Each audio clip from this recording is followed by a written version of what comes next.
तर good morning aspirants, very good morning to one and all. Very good morning. आजच्या या morning session मध्ये तुमचं सर्वांचं पुन्हा एकदा स्वागत आहे एस्पायरंट्स. आपण आहोत ड्रग इन्स्पेक्टर सिरीज मध्ये. ड्रग इन्स्पेक्टर सिरीज मध्ये पहिला टॉपिक आपण या ठिकाणी पिकअप करतोय आणि तो आहे तुमचा अंजाइना पेक्टोरिस. अंजाइना पेक्टोरिस या लेक्चर मध्ये आपण पाहतोय. तर आता आपण समजून घेऊया सगळ्यात आधी महत्वाचं काय माहितीये की कुठलाही क्लास तुम्हाला तोपर्यंत समजत नाही जोपर्यंत त्याची फिजिओलॉजी तुमच्यासोबत क्लिअर होत नाही. तर एस्पायरंट्स हे पहा, एक बेसिक तुम्हाला इंट्रोडक्शन याचं देणार आहे प्रॉपरली. याचे ड्रग्स याच्यावरती कसे काम करतात तेही देणार आहे प्रॉपरली आणि त्याच्यानंतर आपण पुढे जाणार आहोत. तर तुम्ही मला सांगा की आपल्या बॉडीमध्ये O2 आपल्याला कुठे कुठे लागतो. तर तुम्हालाही माहितीये की आपल्या बॉडीमध्ये जे डेड सेल्स सोडले आपल्याकडे केरॅटिनचे, तर O2 हा सगळ्या सेलसाठी इसेन्शियल आहे. सगळ्या सेलसाठी इसेन्शियल आहे. मग आपल्याला हा O2 कुठून मिळतो? तुम्हाला माहिती आहे की ज्या वेळेला आपण कार्बन डायऑक्साइड रिलीज करतो, हे कार्बन डायऑक्साइड आपल्याकडे ऑटोट्रॉप्स घेतात. ऑटोट्रॉप्स हे कोण असतात? प्लांट्स असतात. हे प्लांट्स हे ऑटोट्रॉप्स कार्बन डायऑक्साइड घेतात, याच्यामधला O2 रिलीज करून याच्यामधले कार्बन इकडे वापस त्यांच्याकडे फिक्स केले जातात. हे कार्बन फिक्स करतात. ही प्रोसेस जसं 6 टाइम झाली एस्पायरंट्स की आपल्याला 6 कार्बनचा एक ग्लुकोज पाहायला मिळतो आणि हा एक ग्लुकोज असं म्हणून आपल्याकडे भरपूर सारे ग्लुकोज मल्टिप्लाय होत आपल्याला वापस काय मिळतं? प्लांट पासून फूड पाहायला मिळतात. हे फूड पुन्हा आपण अॅनिमल्सला या फूडला कंझ्युम करतात एस्पायरंट्स आणि पुन्हा वापस हे कार्बन आपल्या बॉडीमध्ये येतो. मग हा कार्बन आपण आपल्या बॉडीमध्ये ग्लायकोलिसिस आणि TCA मध्ये ह्या ग्लुकोज आणि या ठिकाणी काही दुसऱ्या कॉम्पोनंट्सला ऑक्सिडाइज करतो, पुन्हा वापस आपण CO2 रिलीज करतो. तर ही आपली एक सायकल असते, ज्या सायकलमध्ये आपण कार्बन डायऑक्साइड आणि ऑक्सिजनचा बॅलन्स इन्व्हायरमेंट सोबत मेंटेन करतो. मी अजून मध्ये गेलेलो नाही. मग आता पहा, जसं प्लांट्सनी आपल्याला O2 दिला, तर हा O2 या ठिकाणी ह्युमन बॉडीच्या मध्ये हा O2 जातोय. तर हा लंग्स थ्रू जाणार आहे एस्पायरंट्स. तर हा असतो तुमचा लॅरिंग्सचा part. This is your trachea. हा ट्रकिया आहे. This is the part of larynx. हा व्हाईस बॉक्स असतो एस्पायरंट्स. हा व्हाईस बॉक्स असतो. हा असतो trachea. This is the part of carina. हे पार्ट आहे ब्रोंकाय. हे पण असतात ब्रोंकाय, पण हे सेकंडरी ब्रोंकाय असतात एस्पायरंट्स. हे पण असतात ब्रोंकाय. हे टर्शरी ब्रोंकाय असतात आणि याच्यानंतर असतात टर्मिनल्स आणि अशा प्रकारचं हे ग्रेप लाईक स्ट्रक्चर असतं. This is called as a alveolus. Yes, लक्षात ठेवा एस्पायरंट्स, अल्व्हिलाय याला आपण म्हणूया. अल्व्हिलाय अलग लक्षात, अल्व्हिलाय. आणि हे पहा, हे अल्व्हिलाय किंवा अल्व्हिलस म्हणू शकतो आपण. इथून आपला हा जो O2 आहे तो आपल्या ब्लड मध्ये पोहोचतो आणि ब्लड मधला जो CO2 असतो तो आपल्या लंग्स मध्ये येतो, म्हणजे अल्व्हिलस मध्ये येतो. लक्षात ठेवा, हे एक्सचेंज होत असतं विदाउट एनर्जी. हे एक्सचेंज असतं पॅसिव्ह. इथं एनर्जीची गरज लागत नाही. येस, हे पॅसिव्ह असतं आणि हे एक्सचेंज होत असतं due to the pressure difference. इकडे O2चं प्रेशर हाय असतं, त्यामुळे O2 हाय कडून लो कडे जातो आणि ब्लड मध्ये CO2चं प्रेशर जास्त असतं. हे CO2 ब्लड मधून आपल्या लंग्स मध्ये म्हणजे अल्व्हिलाय मध्ये येतं. मग आता तुम्ही मला सांगा की हा जो O2 आहे, तर हा O2 कॅरी केला जातो HB नी. एक HB हा तुमच्या किती O2 ला कॅरी करतो? तर सिंगल HB तुमच्या 4 O2 ला कॅरी करत असतो. मग आता ह्या तुमच्या हार्ट मध्ये येतो एस्पायरंट्स. तर हार्ट मध्ये आपल्याकडे 4 चेंबर्स आहेत. याच्यामध्ये पहिला चेंबर इथून हे वरती गेलेलं आहे, ज्याच्यामध्ये कार्बन डायऑक्साइड आहे, म्हणजे हे डिऑक्सिजिनेटेड ब्लड असतं. हे लंग्स कडे पास झालेलं आहे आणि यानंतर हा O2 कंटेनिंग ब्लड इथं पोहोचलंय. इथून हे एक बायकस्पिड वॉल असते, इथून हे O2 इथं पोहोचतो आणि हा असतो अवोर्टा एस्पायरंट्स. तर हा अवोर्टा आपल्या एंटायर बॉडी सिस्टमला, येस, एंटायर बॉडी सिस्टमला काय देत असतो? O2चा सप्लाय देत असतो. एंटायर बॉडी सिस्टमला हा O2चा सप्लाय देत असतो. मग आता आपल्या प्रत्येक सेलकडे याच्यातून O2 डिफ्यूज होतो आणि हा O2 सेलकडे जातो एस्पायरंट्स. आणि हा O2 कुठे युज केला जातो? ETC मध्ये, इलेक्ट्रॉन ट्रान्सपोर्ट चेन मध्ये याचा वापर आहे. ना हा O2 ग्लायकोलिसिस मध्ये लागतो, ना हा O2 TCA मध्ये लागतो. हा जो O2 लागतो एस्पायरंट्स, तर तो लागत असतो ETC मध्ये, इलेक्ट्रॉन ट्रान्सपोर्ट चेन मध्ये लागतो.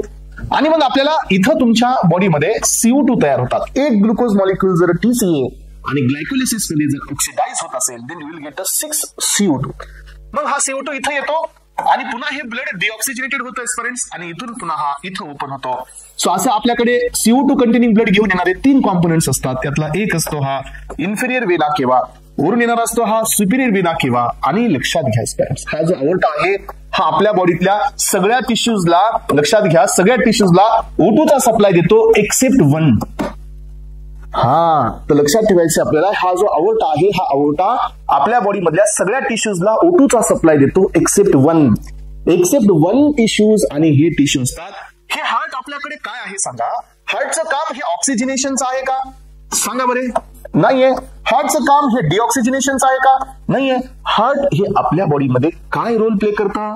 सो हार्टचा प्राईम रोल आपल्या बॉडीमध्ये एकच असतो पेरेंट्स, आणि he is working as a pumping device. Correct. ह्याचा दुसरा रोल नाहीये. हार्टचा एकच रोल आहे आणि तो आहे पंप करणं. मग आता तुम्ही मला सांगा, पंप करत असाल तर या हार्टला कॉन्ट्रॅक्ट व्हावं लागेल. मग कॉन्ट्रॅक्ट व्हावं लागेल तर याच्यामध्ये कॉन्ट्रॅक्टाईल टिश्यूज असणार आहेत. तर हार्टकडे पण 3 लेअर असतात. त्यातली पहिली लेअर असते एंडोकार्डियम, दुसरी लेअर असते मायोकार्डियम आणि लास्ट वाली असते पेरिकार्डियम. तर याच्यामध्ये जी सगळ्यात थिक लेअर असते सगळ्यात मोठी वाली, तर ती असते तुमची मायोकार्डियम, जी की एक तर स्ट्रायटेड असते आणि इनव्हॉल्युटरी असते, आणि ही मस्कुलार बी असते. वेंट्रिकल्स कडे ही जास्त असते, त्यामुळे वेंट्रिकलचं विग्रस कॉन्ट्रॅक्शन होतं. याचा अर्थ काय की जो अवोर्टा ऑक्सिजन घेऊन जातोय, जो अवोर्टा ऑक्सिजन सगळ्यांना सप्लाय करतोय, हा अवोर्टा सगळ्यांना ऑक्सिजन देतो, पण एक टिश्यूला ऑक्सिजन नाही देत असतो अवोर्टा. मग आपल्या मायोकार्डियमला ऑक्सिजन कोण सप्लाय करतं? तर एस्पेरेंट्स लक्षात ठेवा की हा जो अवोर्टा जिथं असेंड होत असतो, म्हणजे काय, जिथून हा अवोर्टा वरती जात असतो, याच ठिकाणी अशा प्रकारच्या 2 आर्टरी रिलीज होतात. आणि this arteries is known as a coronary artery. Correct. So coronary artery हे काय करतात? ऑक्सिजनेटेड ब्लड हे मायोकार्डियम कडे घेऊन जात असतात. तर यांचा रोल असतो आपल्या हार्टकडे ऑक्सिजनचा सप्लाय करायचा आहे. आणि हा सप्लाय कुठे द्यायचा आहे सांगा? हा सप्लाय द्यायचा आहे मायोकार्डियम कडे. येस. तर ही आता आपली सगळ्यात मोठी लेअर जी आहे, सेकंड नंबरची, तर ही लेअर आहे एस्पेरेंट्स मायोकार्डियम. तर ह्या लेअरमुळे आपल्याला विग्रस कॉन्ट्रॅक्शन आहे. मग इथून जाणारा हा जो अवोर्टा आहे, याच्यामधून जे दोन आपण कोरोनरी आर्टरी रिलीज केलेली आहेत, राईट कोरोनरी आर्टरी आणि लेफ्ट कोरोनरी आर्टरी, ही असते मेनली रिस्पॉन्सिबल की आपल्या मायोकार्डियमला ऑक्सिजनचा सप्लाय दे. मग काय होतं सांगा की आपल्या मायोकार्डियमला ऑक्सिजनचा सप्लाय जातो, तर हे ऑक्सिजनचा वापर आपण एटीपी साठी करतो. एटीपी प्रोडक्शन होते, आणि एटीपी प्रोडक्शन होत असेल तर याच्यापासून आपल्याला काय मिळते? एनर्जी मिळते, आणि this process will responsible for the force of contraction. मग आता काय होतं सांगायचं, जर तुम्ही नॉर्मल स्टेट मध्ये असाल, येस, तुम्ही नॉर्मल स्टेट मध्ये असाल तर तुमचा O2चा डिमांड हा वेगळा आहे.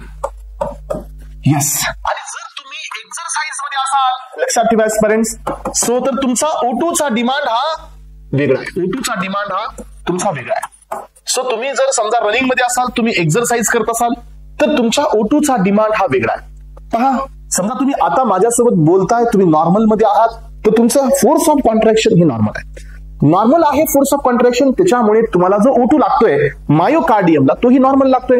आणि मग आपण ज्या वेळेला अशा केसमध्ये असतो एस्पेरेंट्स, त्यावेळेला काय समजतं आपल्याला की जो आपला O2चा डिमांड आहे, सो तो आपला O2चा सप्लाय आहे. अलग लक्षात.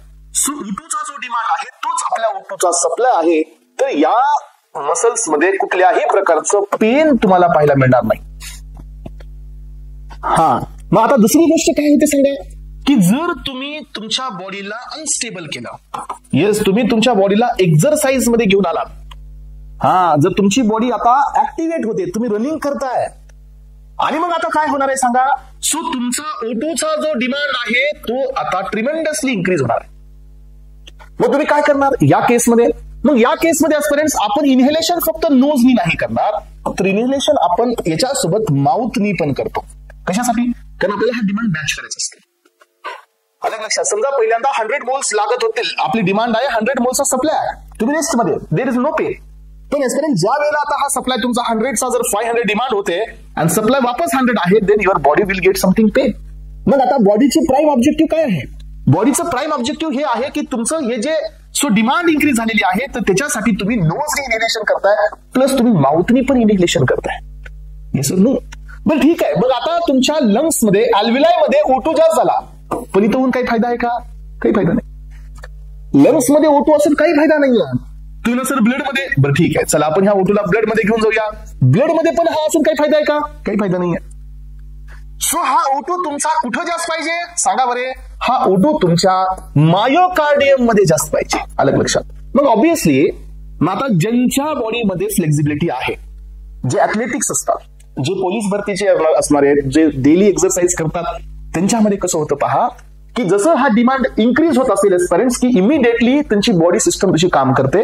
O2 इथं बी जास्त येतो, ब्लड मध्ये जास्त येतो, आणि ही कोरोनरी आर्टरी होते डायलेट.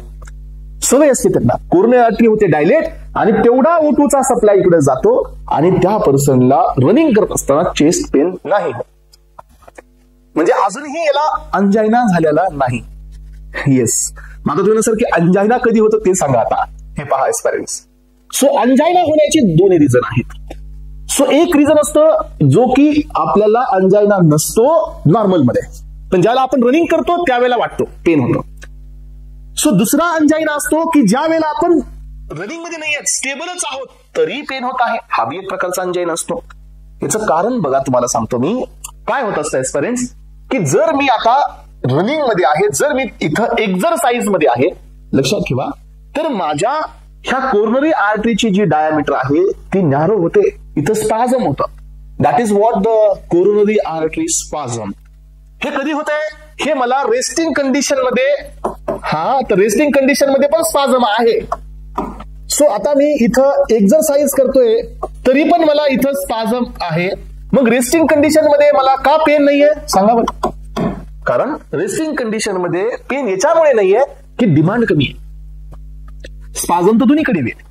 रेस्ट असल्यानंतर पण स्पाझम आहे आणि मी एक्झरसाइज मध्ये चालत तिथे स्पाझम आहे, पण रेस्ट मध्ये पेन नाहीये कारण तिथं डिमांडच कमी असतो. मग आता समजा कितीही स्पाझम झालं तर इकडे ब्लड जाणारा थोडा ना थोडा असतो, त्याच्यावर त्याची मॅच होते डिमांड. पण ज्या वेळेला आता आपण एक्झरसाइज मध्ये आहोत, आलं लक्षात, ज्या वेळेला आपण एक्झरसाइज मध्ये आहोत त्यावेळेला डिमांड वाढली, पण ह्या स्पाझममुळे इकडे सप्लायच झालेला नसतो. अशा कंडिशनला होतो इम्बॅलन्स.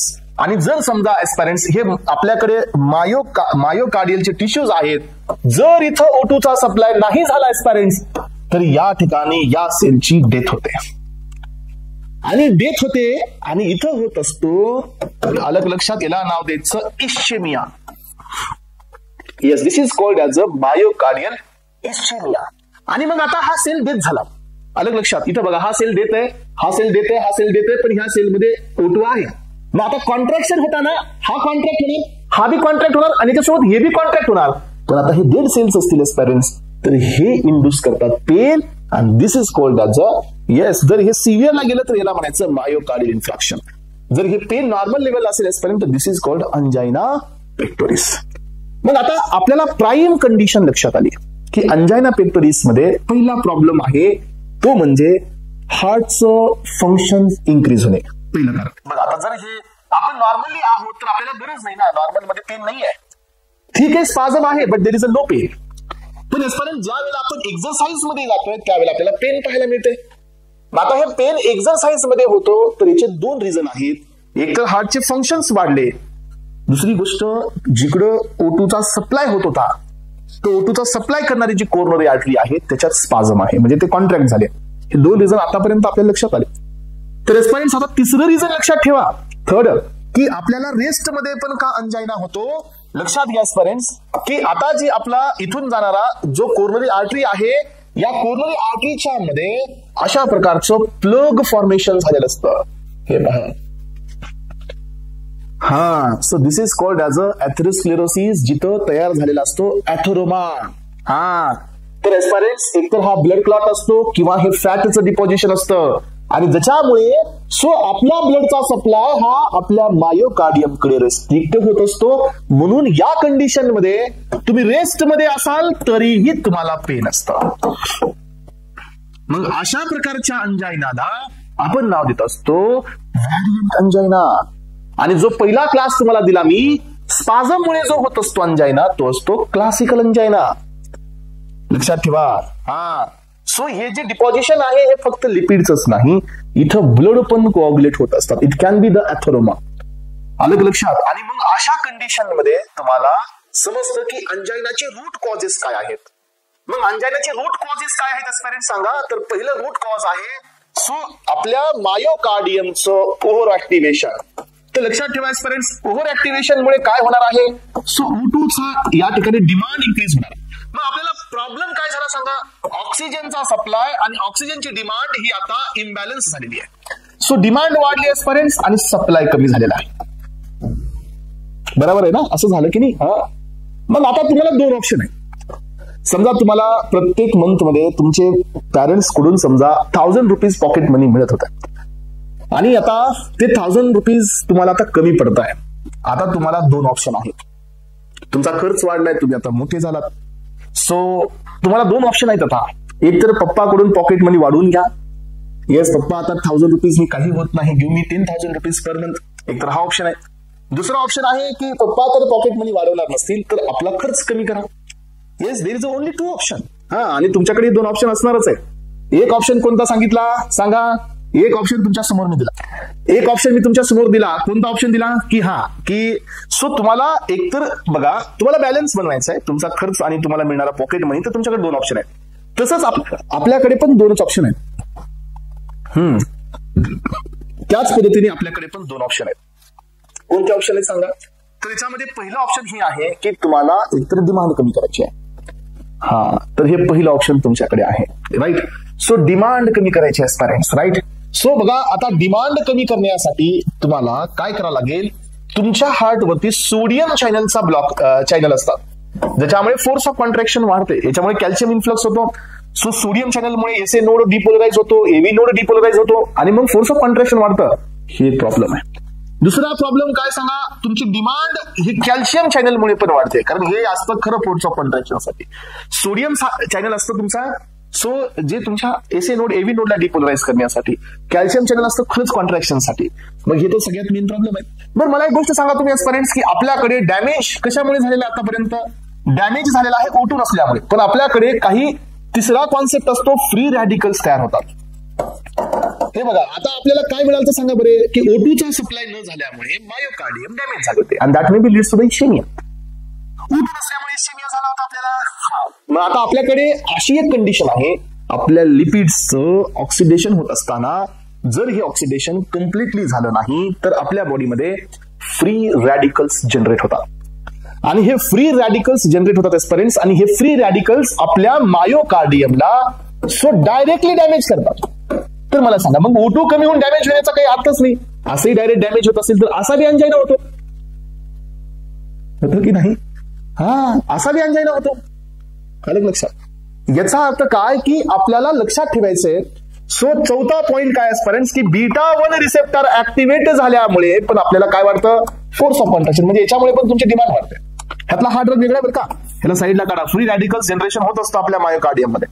तर 1 हा 2 आणि हे 3 ड्रग आहे रिस्पॉन्सिबल आहेत आपल्या बॉडीमध्ये कशासाठी. आपल्या बॉडीमध्ये मायोकार्डियमची डिमांड वाढवण्यासाठी. सोडियमचे चॅनल्स, कॅल्शियमचे चॅनल्स आणि यानंतर आहे β1 रिसेप्टर ऍक्टिव्हेशन. ह्या तिघांमुळे डिमांड वाढते. मग आता तुम्ही मला सांगा सप्लाय कशामुळे कमी झालेला असतो. सप्लाय कमी झालेला असतो 2 कंडिशनमुळे. त्यातला पहिला असतो वेझोस्पाझम आणि दुसरा असतो अॅथोरोमा फॉर्मेशन. येस दुसरा असतो अॅथोरोमा फॉर्मेशन.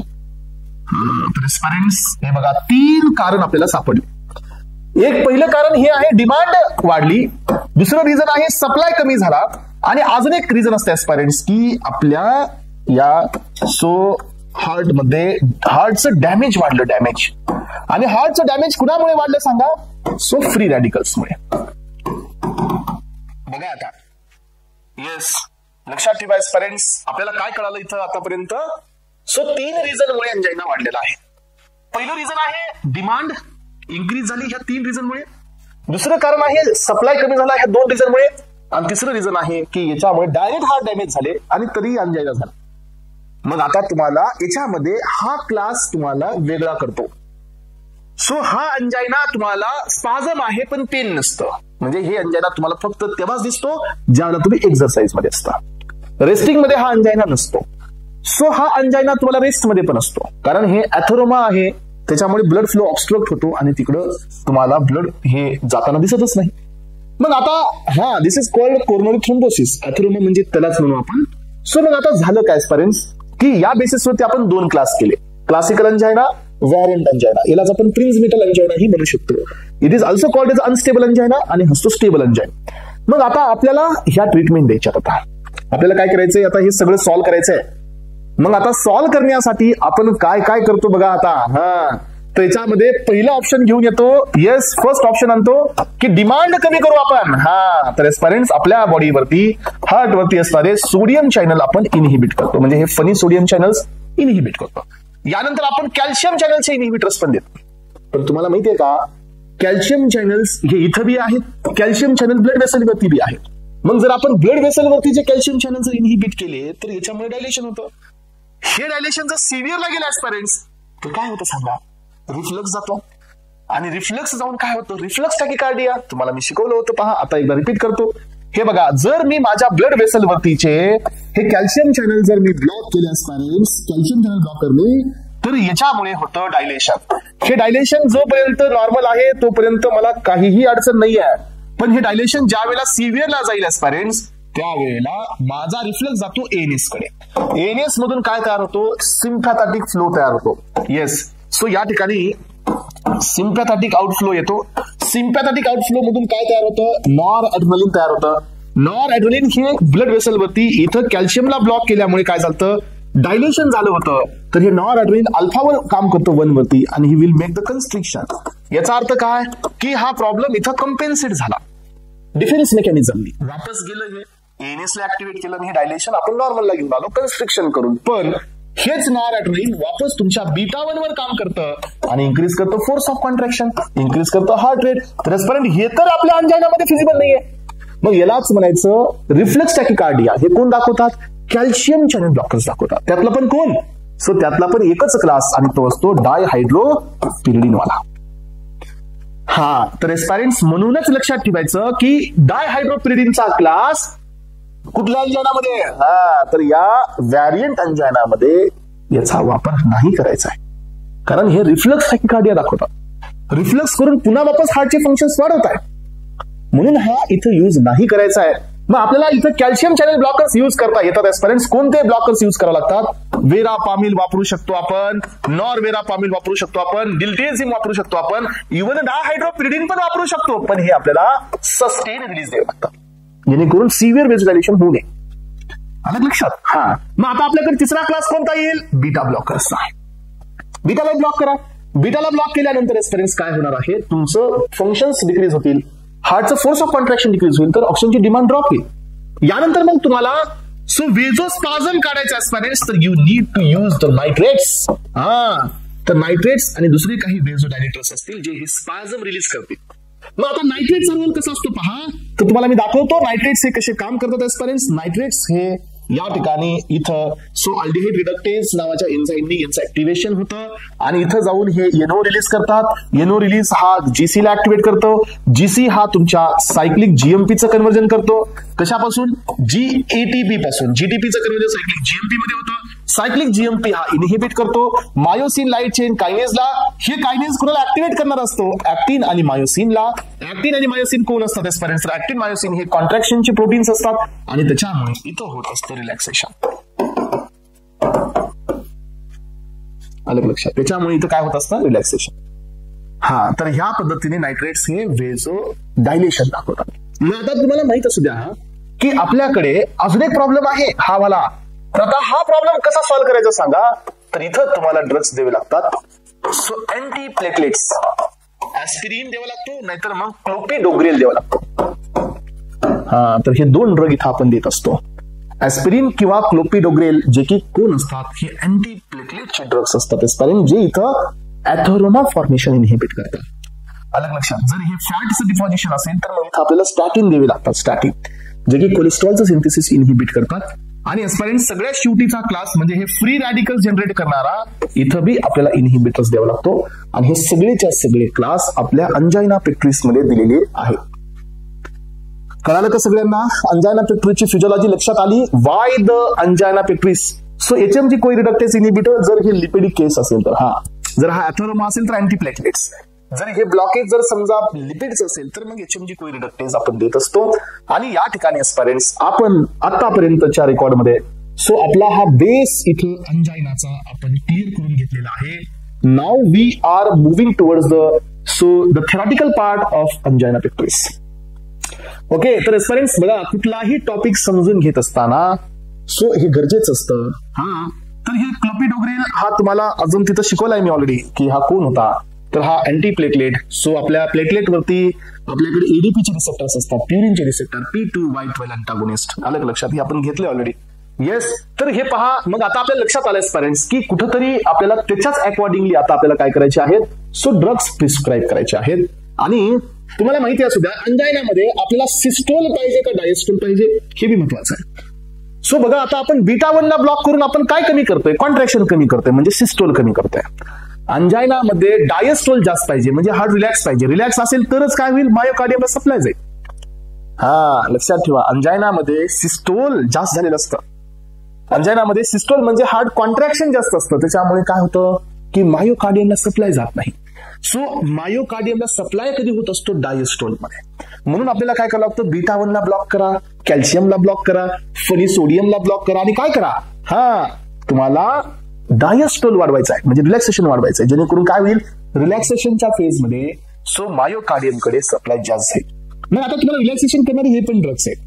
अजून आपण 2 ड्रग्स मी एक्सप्लेन केले होते, त्यातला एक होता वेरापामिल, दुसरा होता टिल्टिझिन. तर ह्या 2 ड्रगला कार्डियक सप्रेसंट ऍक्शन असते. म्हणून हे 2 ड्रग इथं वापरले जातात कॅल्शियम चॅनल ब्लॉकर म्हणून. सो तर एस्परन्स अजून एक ऑप्शन तुमच्याकडे आहे की तुम्ही जर समजा तुम्हाला हे डायस्टोल प्रोलॉंग करायचंय, तर तुम्हाला तुमच्या मायोकार्डियमच्या मध्ये असणाऱ्या पोटॅशियम चॅनलला आपण ओपन करू शकतो. ओपन कराल तर मधला पॉझिटिव्ह चार्ज हा ड्रॉप होईल, आणि पॉझिटिव्ह चार्ज ड्रॉप झाल्यानंतर तुम्हाला तिथं पण मिळेल इनहिबिशन. म्हणून या तुमच्या अंजायनामध्ये फक्त सोडियमला ब्लॉक न करता, फक्त कॅल्शियमला ब्लॉक न करता, आपण पोटॅशियमला बी बाहेर काढू शकतो. आणि दॅट आर रिस्पॉन्सिबल फॉर, किंवा हे जे ड्रग्स असतात यांना नाव द्यायचं पोटॅशियम चॅनल ओपनर्स. तर एस्परन्स अशा पद्धतीने अंजायनाचा सगळा बेस झालेला आहे. मी परत एकदा सांगतोय की आता ज्या वेळेला मी त्या मेकॅनिझम कडे गेलेला असतो ना, त्यावेळेला तुम्ही रफ नोटबुक वरती काम चालू करा, नाहीतर मग काय होईल माहितीये का, मी मेकॅनिझम समजावून पुढे जाईल, तुम्हाला रिव्हिजन करताना काहीच लक्षात येणार नाही की कुठं काय सांगितलं होतं. आलं लक्षात? आणि हे एवढ्या डीप मेकॅनिझम द्यायचं काम बी नाहीये तुम्हाला आता सध्या. सो आता सध्या जर तुम्ही पाहिलं मार्केटचा जर तुम्ही एक ओव्हरव्ह्यू घेतला, तर मार्केटमध्ये एकच काम चालू आहे, या नोट्स एकदा सांगा आणि निघा. पण मला असं करायचं नाही. सो मी काम करतोय, माझं जेवढं नॉलेज आहे ते तुम्हाला आधी देण्याचं काम करतोय. मला डीप जाऊन तुम्हाला समजावूनच ड्रग द्यायचे, तरच तुम्हाला ड्रग्स लक्षात राहणार आहे. जर तुम्हाला मी आता विचारलं की नायट्रेट्स का दिले जातात बेटा अंजायनामध्ये, तुम्हाला सांगता येतं की वेझोस्पाझम होतं कोरोनरी आर्टरीमध्ये. आपण जर समजा नॉन सिलेक्टिव्ह बीटा ब्लॉकर्स दिले ना अंजायनामध्ये, तर अडचण येते. तुम्हाला माहितीये का, कारण बीटा 1 ब्लॉक होतो, पण सोबत बीटा 2 बी ब्लॉक होतो. बीटा 2 ब्लॉक झाली तर कोरोनरी आर्टरी पुन्हा कन्स्ट्रिक्ट होते. बघा किती प्रॉब्लेम आहे. म्हणजे छोटे छोटे पॉईंट्स आहेत, हे लक्षात येत नाही. आता तुम्हाला जर विचारलं गेलं की dihydropyridine why it is contraindicated in the variant angina, तुम्ही सांगू शकता की व्हेरियंट अंजायनामध्ये हा दिला जात नाही, कारण का, हा रिफ्लक्स टॅकिकार्डिया दाखवतो. म्हणजे हे एवढं बेसिक टू ऍडव्हान्स लेवल तुम्हाला यायला पाहिजे. म्हणून मी तुम्हाला एक लेक्चर प्रत्येक चॅप्टरच्या मागे, म्हणजे प्रत्येक चॅप्टरच्या पाठीमागे एक लेक्चर तुम्हाला एक्स्ट्रा सोडतोय मी, याच्यासाठी की तुम्हाला मेकॅनिझम क्लिअर व्हावेत, ड्रग्स क्लिअर व्हावेत आणि कोलॉजी क्लिअर व्हावा. पण एस्परन्स ह्या सगळ्या मेकॅनिझम तुम्हाला मी आता रायटिंग मध्ये नाही देऊ शकत. ह्या मेकॅनिझम तुम्ही रफ मध्ये घ्यायच्या. कोलॉजीसाठी एक रफ नोटबुक बनवा, आणि मी ज्या मेकॅनिझमला क्लिअर करत असतो ती मेकॅनिझम त्याच्यावरती काढूनच ठेवा, कारण तुम्हाला नक्कीच ह्या मेकॅनिझमचा वापर पुन्हा रिव्हिजन मध्ये होणार. एक 2-3 वेळा रिव्हिजन केलं की पुन्हा ह्या मेकॅनिझमला बघायची गरज नाही. सो एक 2-3 वेळा रिव्हिजन होणं गरजेचं असतं, त्यानंतर मग तुम्हाला मेकॅनिझम म्हणजे समजून जातात. चला तर रेफरन्स पहिलाच टॉपिक आहे angina pectoris, the imbalance in between oxygen supply and oxygen demand characterized by the severe chest pain, आणि याला आपण म्हणतो angina pectoris. Blood flow to the endocardium mainly occurs in to the diastolic phase. त्याच्यामुळे अंजाइनामध्ये आपल्याला systole कमी करायचा आहे आणि डायस्टोलिक फेज ही वाढवायची असते, म्हणून आपण याला ब्लॉक करत चाललेले असतो स्पेरिंग्स. मग आपल्याकडे 2 टाईपचे अंजाइना आहेत. यातली एक अंजाइना आहे तुमचा स्टेबल अंजाइना, जो की वेझोस्पाझम मुळे होतो.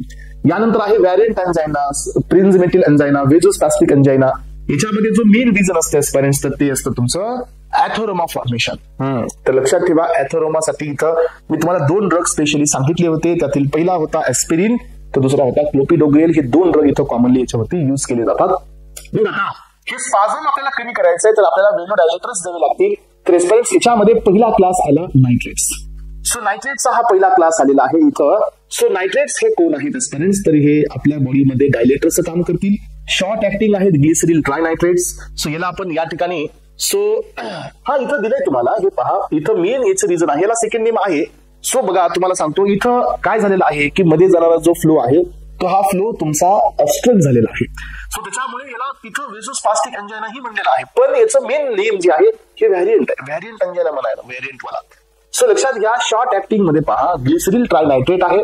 सेकंड यालाच आपण नायट्रोग्लिसरीन असं म्हणत असतो, जे आपण सबलिंग्युअली देतो बिलो द टंग. का देत असतो सबलिंग्युअली बिलो द टंग? कारण आपल्या या नायट्रोग्लिसरीनचा फास्ट ऍक्शन मिळावा म्हणून नाही, तर याचा रिझन असतो की हा आपल्या बॉडीमध्ये ओरल रूटने दिल्यानंतर याचं फर्स्ट पास मेटाबॉलिझम जास्त असतं. अलग लक्षात. अंजायना पेक्टोरिस हा काही एवढा सिव्हिअर प्रॉब्लेम नाही आहे की आपल्याला इमिडिएटली ड्रग हा ब्लड सर्क्युलेशन मध्ये पाहिजे, असं काहीच नाहीये. पण आपण जर याला सबलिंग्युअल देत असाल तर याचं रेट ऑफ अब्झॉर्प्शन पण फास्ट असतं, सोबत याचा फर्स्ट पास मेटाबॉलिझम कमी असतं, म्हणजे नसतं. अलग लक्षात. म्हणून आपण याला कशाने देतो? सबलिंग्युअल रूटने देत असतो. लॉंग ऍक्टिंग मध्ये आयसोसार्बाइड डायनायट्रेट, आयसोसार्बाइड मोनोनायट्रेट, इरिथ्रिटॉल टेट्रानायट्रेट आणि पेंटा इरिथ्रिटॉल टेट्रानायट्रेट असे हे ड्रग्स आहेत. याच्यामध्ये शॉर्टेस्ट ऍक्टिंग वाला नायट्रोग्लिसरीन आहे आणि याच्यामध्ये लॉंगेस्ट ऍक्टिंग वाला पेंटा इरिथ्रिटॉल टेट्रानायट्रेट आहे. हा सगळ्यात लॉंगेस्ट ऍक्टिंग असतं याच्यामध्ये. सो एस्पर्यंत दुसरा क्लास आला याच्यामध्ये बीटा ब्लॉकर्स. पण एक गोष्ट लक्षात ठेवा, ह्या बीटा ब्लॉकर्स मध्ये प्रोपॅनिनॉल जरी दिला इथं क्रोनिक प्रोफायलॅक्सिस मध्ये, प्रोफायलॅक्सिसचा अर्थ असा असतो एस्पेरेंट्स की prevention is always better than cure आपण म्हणतो. प्रोफायलॅक्सिसचा अर्थ असा असतो की एखादी गोष्ट होण्याआधी घेणे, that is what the prophylaxis. So पण आपण इथं प्रोपॅनिनॉल नाही देऊ शकत असतो अंजायनाच्या ट्रीटमेंटमध्ये. If it is given in the chronic prophylaxis then there is a no problem. But angina झाल्यानंतर आपण याला नाही देऊ शकत. का नाही देऊ शकत? कारण का सांगा मला? कारण हा नॉन सिलेक्टिव्ह ब्लॉकर आहे एस्पेरेंट्स. हा तर हा बीटा 1 ला तर ब्लॉक करेलच करेल, but simultaneously he will also block the beta 2 receptor. Beta 2 receptor block करेल एस्पेरेंट्स. रिफ्लक्स टॅकिकार्डिया नाही बेटा. रिफ्लक्स टॅकिकार्डिया हा ब्लड वेसल मुळे होत असतो, इकडं नाही. प्रोपॅनिनॉल हा तुम्ही असं म्हणू शकता, पण लक्षात घ्या की एवढं फिरून जाण्याची गरज नाही.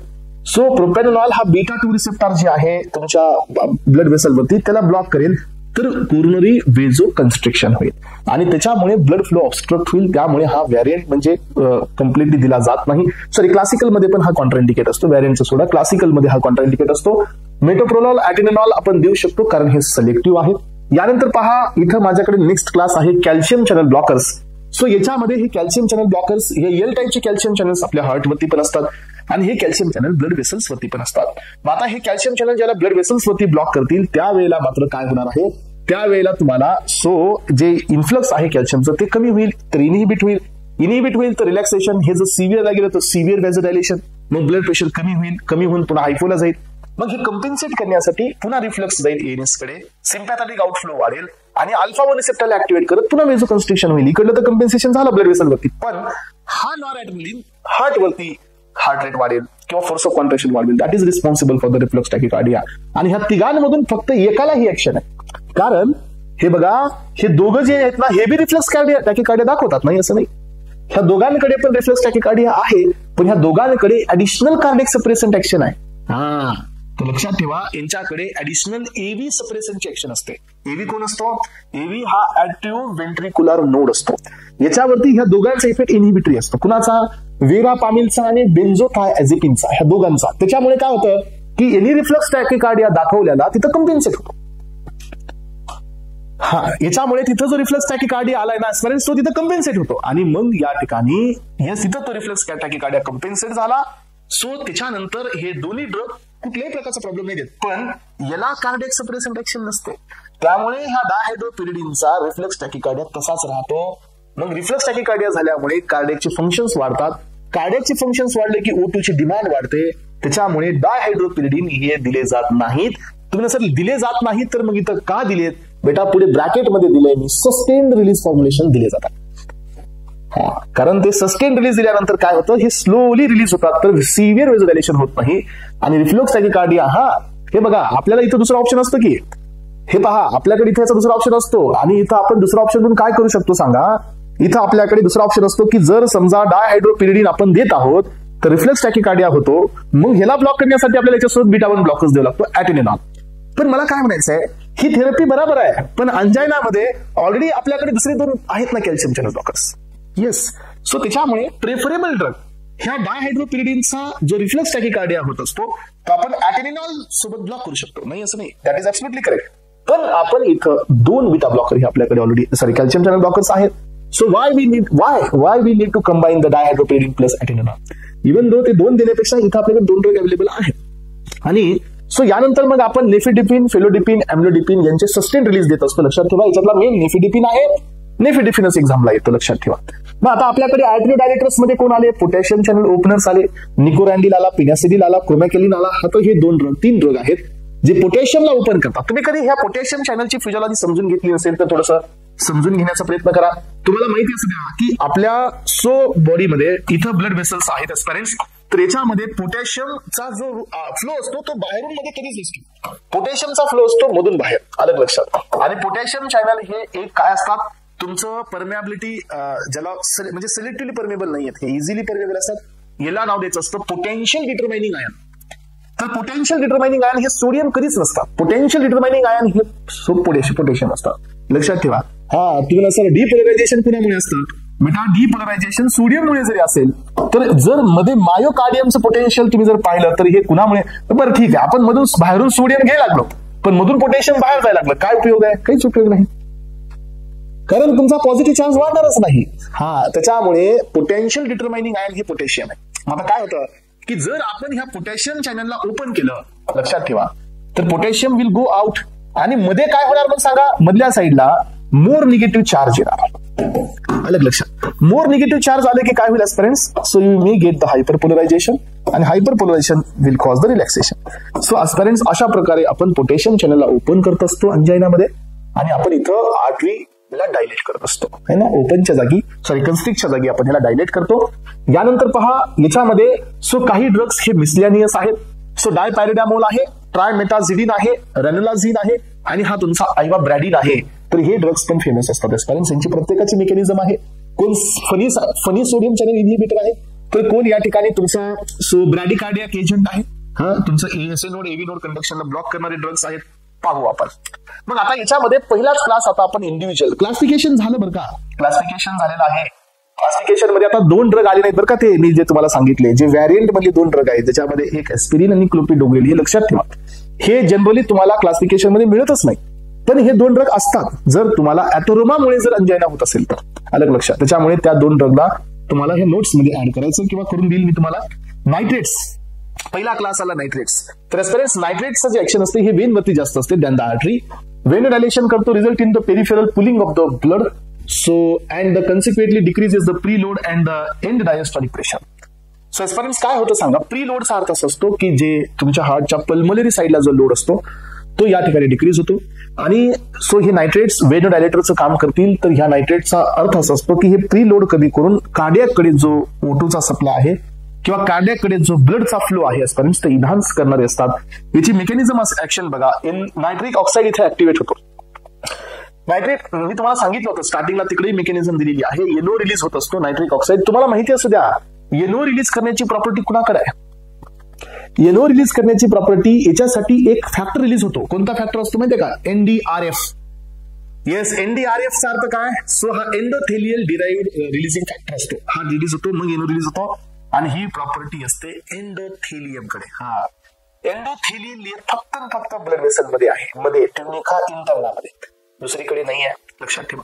मग आता तुम्हाला माहिती असायला पाहिजे की हा एंडोथेलियल रिलीजिंग डिराइव्ड फॅक्टर जो असतो तो येनो रिलीज करतो. ग्वानिन सायक्लेज ऍक्टिव्हेट होतो, त्याच्यामुळे सायक्लिक GMP ऍक्टिव्हेट होतो. आणि तुम्हाला मी दिलं होतं की हा एनो रिलीज तुमच्या आपल्या बॉडीमध्ये अँटी प्लेटलेटचंही काम करतो. अँटी प्लेटलेट म्हणण्यापेक्षा हा ब्लड थिनिंग करण्याचं काम करतो, लक्षात ठेवा. तर ब्लड क्लॉट नाही झालं पाहिजे याच्यासाठी येनो रिलीज काम करत असतो. येनो रिलीज हे डायलेशन बी काम करतो. कसं काम करतो, सायक्लिक GMP वाढतो. सायक्लिक GMP वाढल्यानंतर मायोसिन लाईट चेन कायनेज हा एक एन्झाईम असतो, MLCK. इथं दिला नाही, तो मेकॅनिझम मध्ये दिला की तुम्हाला. MLCK हा इनहिबिट करतो. MLCK कोण असतो, MLCK हा ऍक्टिन मायोसिन फिलामेंटला फॉस्फोरिलेट करणारा एन्झाईम असतो. मग ऍक्टिन मायोसिन फिलामेंट फॉस्फोरिलेट झाले की ते ऍक्टिव्हेट होतात, ऍक्टिव्हेट झाले की कॉन्ट्रॅक्शन होतं. मग आपण त्यालाच इनहिबिट करतो ह्या सायक्लिक GMPच्या हेल्पनी, त्यामुळे इथं रिलॅक्सेशन होतं. This is the main action of the nitrate responsible for the relief in the classical angina. मग आता याचे फार्माकोकायनेटिक्स मध्ये पहिला फार्माकोकायनेटिक आहे की याचं फर्स्ट पास मेटाबॉलिझम खूप जास्त आहे एस्पिरंट्स. याच्यातला एक सोडून IMM. हा तुमचा या ठिकाणी आयसोसार्बाइड मोनोनायट्रेट सोडून बाकी सगळ्यांचं फर्स्ट पास मेटाबॉलिझम होतं, त्यामुळे त्याची बायोबिलिटी 100% कन्सिडर केली जाते. आयसोसार्बाइड मोनोनायट्रेट हे लॉंग ऍक्टिंग आहे दॅन द ग्लिसरीन ट्रायनायट्रेट म्हणजे नायट्रोग्लिसरीन. पण एस्पिरंट्स याच्यामध्ये सगळ्यात लॉंगेस्ट ऍक्टिंग आहे पेंटा इरिथ्रिल टेट्रानायट्रेट इज अ लॉंगेस्ट ऍक्टिंग. आणि अमाइल नायट्रेट पण याच्यात लॉंग ऍक्टिंग असतो, पण इथं मेन असतो पेंटा इरिथ्रिटॉल टेट्रानायट्रेट.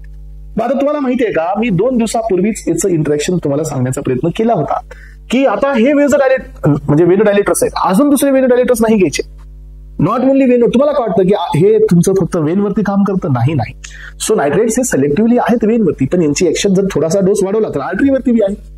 हा, तुम्हाला मी कधी ना कधी तुम्ही हे शिकलेले असाल की आपल्या बॉडीमध्ये जे इरेक्शन असतं इन द पेनिस हे कशामुळे असतं? इरेक्शन इन द पेनिस हे असतं ब्लड वेसलच्या डायलेशनमुळे. अलग लक्षात, ब्लड वेसलच्या डायलेशनमुळे असतं. ब्लड वेसल डायलेशन का होतं? सो ब्लड वेसल हे स्मूथ मसल आहे आणि याच्यामध्ये आपण पाहतो की सायक्लिक जीएमपी वाढतो एस्पायरेंट्स. सायक्लिक जीएमपी हे डायलेशन करतो एनो रिलीज करून. मग आता या ठिकाणी या सायक्लिक जीएमपीला मेटाबोलाइज करणारा कोणता एन्झाईम असतो? That is phosphodiesterase 5. मग फॉस्फोडायस्टरेज 5 हे इरेक्शन इंड्यूस नाही होऊ देत. अलग लक्षात, हे सायक्लिक जीएमपीला डिस्ट्रॉय करतो. आणि जर सायक्लिक जीएमपी डिस्ट्रॉय होत असेल तर मग इथं आपण देत असतो इरेक्शन इंड्यूस करण्यासाठी, इरेक्टाईल डिस्फंक्शनला ट्रीटमेंट देण्यासाठी काय देत असतो आपण देत असतो या ठिकाणी सिल्डेनाफिल. मग सिल्डेनाफिल हे आर्टरी डायलेटर आहे आणि हे नायट्रेट्स पण हाय डोस मध्ये आर्टरी डायलेटर्स आहे. मग जर हे दोन्ही ड्रग एकदाच दिले तर काय होईल? हे दोन्ही ड्रग एकदाच दिले तर सिव्हिअर वेझोडायलेशन होईल एस्पायरेंट्स, याच्यामुळे डेथही होऊ शकते. त्यामुळे phosphodiesterase inhibitor like sildenafil should never be taken with the nitrates, result in to the excessive hypotension and the risk of the death. अलग लक्षात. मग आता ह्याच्यामुळे पहा, आता तुम्हाला माहितीये का की ह्या नायट्रेट्समुळे आपल्याकडे तुम्हाला काय वाटतं एस्पायरेंट्स की आपल्याला जे हेडेक होतं पहा, हे हेडेक कशामुळे होतं? तुम्हाला आतापर्यंत असं वाटत असेल की हेडेक होत असतं ब्लड वेसलच्या कन्स्ट्रिक्शनमुळे, तर नाही बेटा. हेडेक होत असतं आपल्याला, मायग्रेन होत असतो ब्लड वेसलच्या सिव्हिअर डायलेशनमुळे. म्हणून पहा, जे जुने लोक होते ना त्यांच्या डोक्याला फेटा होता. अलग लक्षात, ते पट्टा बांधायचे, ते फेटा बांधायचे, त्यांना हेडेक कधी झालं नाही. अजून बी तुम्ही पहा, काही शहाणे लोक असतात की हेडेक झाल्यानंतर डोक्याला पट्टी बांधतात अशी जोरात.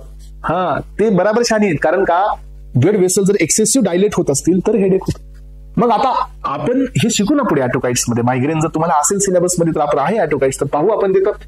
तर तुम्हाला माहिती असू द्या की जर आपण इथं डायलेशन करतोय तर मग हेडमध्ये जे आपल्या इकडे जे आहेत ब्लड वेसल्स हे पण डायलेट होतील, तर त्याच्यामुळे होत असतो थ्रोम्बिंग हेडेक. आणि आता तुम्हाला माहिती आहे की इथं आपण ब्लड वेसल म्हणजे वेन आणि आर्टरी डायलेट करतोय तर याचा रिफ्लक्स जाणार आहे, रिफ्लक्स टॅकिकार्डिया. मिथॅनोग्लोबिनिमिया याचा अर्थ काय सांगा? सो नायट्रेटच्या प्रेझेन्समध्ये हिमोग्लोबिन हे हिमोग्लोबिन राहत नाही, हे मिथॅनोग्लोबिन मध्ये कन्वर्ट होतं. तुम्ही म्हणाल सर हे चांगली गोष्ट आहे का वाईट आहे? काही ठिकाणं चांगली आहे, पण एस्पायरेंट हे आपल्यासाठी चांगलं बी आहे. कशासाठी माहितीये का? जर सायनाइडची पॉइझनिंग झाली तर हे आपल्यासाठी चांगलं आहे. कसं चांगलं आहे ते एकदा सांगू बघा. आता पुढे आहे याचा यूज सायनाइड पॉइझनिंग मध्ये. अॅनेमिया होत असतो, रॅशेस होत असतात पेंटा इरिथ्रिटॉल टेट्रानायट्रेट सोबत. हे बघा लक्षात घ्या, अंजायनामध्ये 2 ड्रग असे आहेत, एक आहे अमाइल नायट्रेट आणि सोडियम नायट्रेट, जे की सायनाइडच्या टॉक्सिसिटीमध्ये वापरले जातात. हा, तर लक्षात ठेवा सायनाइडची टॉक्सिसिटी कशी असते माहितीये तुम्हाला? हे बघा, ज्या वेळेला तुम्हाला या ठिकाणी आपला हिमोग्लोबिन कसा पाहिजे सांगा? आपला हिमोग्लोबिन आपल्याला फ्री पाहिजे, तर हा ऑक्सिजन सोबत कंबाईन करेल, नाही तर हा CO2 सोबत कंबाईन करेल. पण काय होतं की HB जर असेल आणि जर आपल्याला सायनाइडची पॉइझनिंग झाली तर काय होतं की या ठिकाणी याचा HB प्लस सायनाइडचा कॉम्प्लेक्स तयार होतो. दिस इज कॉल्ड एज अ सायनोमिथोग्लोबिमिमिया. हा, तर हा होतो प्रॉब्लेम. आणि मग काय होतं सांगा की ऑक्सिजन कॅरिंग कॅपॅसिटी डिक्रीज होते आणि आपल्याला सायनाइडची पॉइझनिंग होते. सायनाइड हे पॉइझन आहे, तुम्हाला माहित असू द्या, हे खूप पोटंट पॉइझन आहे बरं का. जर सायनाइड जर कुणी घेतलं 1 टॅबलेट तर तुम्ही समजून घ्या त्याचा कार्यक्रम 100% होणार, कारण का हे मोस्ट पोटंट आहे. अलग लक्षात, याच्यामध्ये तुम्हाला माहिती असू द्या की ह्या सायनाइडच्या पॉइझनिंग मध्ये आपण या ठिकाणी या सायनाइडच्या पॉइझनिंग मध्ये आपण काय करत असतो सांगा? आपल्या बॉडी मधला जो HB असतो हा कम्प्लिटली यांच्या सायनाइड सोबत रिॲक्ट होतो आणि त्याच्यामुळे मग आपल्याला या ठिकाणी ऑक्सिजन कॅरिंग कॅपॅसिटी मिळत नाही. हा, आणि मग आपल्याला काय होतं, दम घुटतो आणि मग त्या माणसाची डेथ होते. मग आता तुम्हाला माहित असू द्या इथं फक्त एवढ्यावर चालणार नाही, मग काय करावं लागतं आपल्याला? जर आता अशा पर्सन मध्ये ही पॉइझनिंग झालेली आहे तर मग आता करायचं काय मला सांगा? आता ही जर पॉइझनिंग इथं झालेली आहे तर ही पॉइझनिंग कशी कमी करायची सांगा? तर लक्षात ठेवा पेरेंट्स, तुम्हाला माहिती असू द्या की आपण जर समजा नायट्रेट्स दिले याच्यामध्ये, नायट्रेट्स दिले आपण याच्यामध्ये, समजा आता एखाद्या पर्सनला सायनाइडची पॉइझनिंग झालेली आहे, सायनाइड आता हिमोग्लोबिन सोबत कंबाईन आहे, आणि जर आपण जर याला याच्यासोबत नायट्रेट्स दिले तर काय होईल सांगा? तर आपण इथं 2 नायट्रेट्स देत आहोत, लक्षात ठेवा. नायट्रेट्स देत आहोत. नायट्रेट्स दिल्यानंतर काय होतं की नायट्रेट्स या HB ला या ठिकाणी कुठे घेऊन जात असतात सांगा? मिथॅमोग्लोबिन मध्ये घेऊन जात असतात. येस, लक्षात ठेवा. दिस इज कॉल्ड ऍज अ मिथॅमोग्लोबिन. मग आता काय होतं सांगा, की या नायट्रेटच्या प्रेझेन्समध्ये हे जे एचबी असतं हे सायनाइड सोबत रिॲक्ट न होता हे मिथॅमोग्लोबिन सोबत जातं. मग हा मिथॅमोग्लोबिन काय करतो, ह्या सायनाइड सोबत पुन्हा रिॲक्ट होतो आणि काय तयार होतं सांगा, हे रिॲक्ट होतं मिथेमोग्लोबिन तयार होतं. मग सायनोमिथेमोग्लोबिन मध्ये आपण एक नवीन ड्रग ऍड करतो आणि या ड्रगचं नाव असतं सोडियम थायोसल्फेट. तर लक्षात ठेवा फ्रेंड्स, आपण पुन्हा ऍडिशनल काय देत असतो, सोडियम थायोसल्फेट. तर इकडे तयार झालं मग सोडियम थायोसायनेट. तर सांगा मला झालं का नाही हे फ्री. लक्षात ठेवा. हे पहा काय कळालं आपल्याला सांगायच्यामध्ये, काय समजलं. समजा जर आपल्या एखाद्या पर्सनच्या बॉडीमध्ये सायनाइड गेलेला आहे, तर सायनाइड हे याच्यासोबत कंबाईन होऊन हा काय तयार झालाय, सायनाइड प्लस हिमोग्लोबिनचा कॉम्प्लेक्स तयार झाला, जे की कॉम्प्लेक्स इरिव्हर्सिबल होतोय. मग आता काय करतोय आपण, हा कॉम्प्लेक्स होऊ नये, हा कॉम्प्लेक्स नाही झाला पाहिजे, आपल्याला हा कॉम्प्लेक्स पाहिजे.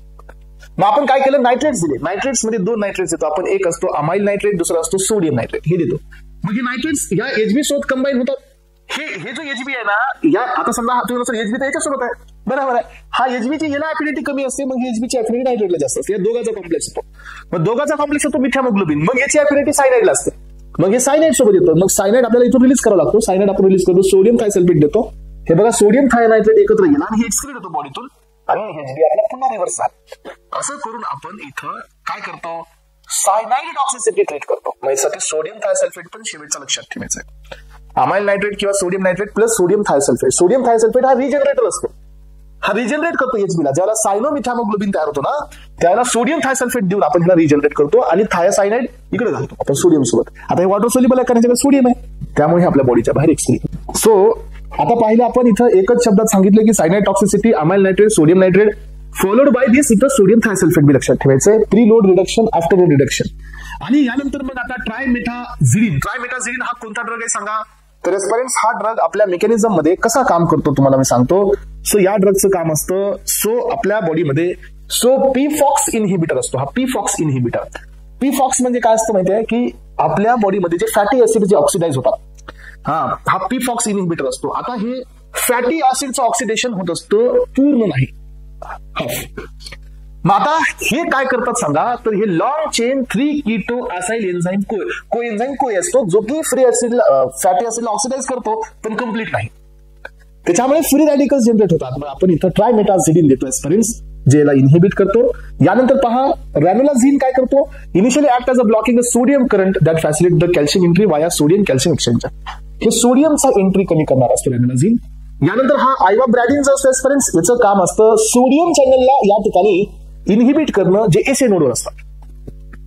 एसए नोडवरती जे सोडियम चॅनल असतात ना, हे बघा तुम्हाला मी दाखवतो याची मेकॅनिझम. तुम्हाला माहित असू द्या की याचा आपल्याकडे फ्लो असतो SA node to AV node. हे पहा हा एसए नोड आहे, इथून आपल्याला कंडक्शन पास होतो 3 पाथवेनी कुणाकडे, एव्ही नोडकडे. तर एसए नोड डिपोलराइज होण्यासाठी, इथं पॉझिटिव्ह चार्ज येण्यासाठी याच्यावरती काय असतात, सोडियमचे चार्ज असतात. मग आपल्याकडे हा आयवाब्रॅडिन जो असतो हे याला इनहिबिट करतो, तर हे कंडक्शन स्टॉप होतं, कारण हे होतं हायपरपोलराइज. मग आता हायपरपोलराइज झाल्यामुळे इथून सिग्नल खाली जात नाही आणि त्यामुळे डिक्रीज होत असतात हार्ट रेट. आणि काय होतं आपल्याला होत असतो ब्रॅडिकार्डिया. ब्रॅडिकार्डियाचा मिनिंग असतो डिक्रीजिंग द हार्ट रेट. आणि म्हणून हा जो आयवाब्रॅडिन असतो एस्पेरेंट्स, तर हा ब्रॅडिकार्डियाक एजंट असतो. हे पहा इथं दिले तुम्हाला, हायपरपोलरायझेशन करतो by activated for the sodium channels inhibit करून, आणि हा ब्रॅडिकार्डिया दाखवतो. सो हा फॅसोडिल आणि रेफाफॅसोडिल हा रो ए आणि रो कायनेस इनहिबिटर असतो एस्पेरेंट्स. लक्षात ठेवा, कोरोनरी कॉन्ट्रॅक्शन करणारे मायोसिन लाईट चेन कायनेसला ऍक्टिव्हेट करणारे असतात, तर आपण त्याला इनहिबिट करतो. हे प्रोटीन्स आहे रो कायनेस, त्याच्यासाठी इनहिबिटर आपल्याकडे आहे. आणि शेवटचा असतो डायपायरिडामोल. तर लक्षात ठेवा हा कोरोनरी डायलेटर असतो. हा इन्क्रीज करतो coronary flow by preventing the uptake and the degradation of the adenosine. Adenosine हा एक आपल्या बॉडीमध्ये डायलेटर असतो. लक्षात ठेवा ॲडिनोसिनचं ब्रेकडाऊन कमी करतो आणि याला ऍडिशनली प्लेटलेट एग्रिगेशन इनहिबिटरी ऍक्शन पण आहे. हा प्लेटलेट एग्रिगेशन इनहिबिटर पण काम करतो. आणि लक्षात घ्या पेरेंट्स, अशा पद्धतीने इथं आपला अंजायना पेक्ट्रिस कंप्लीट झालेला आहे.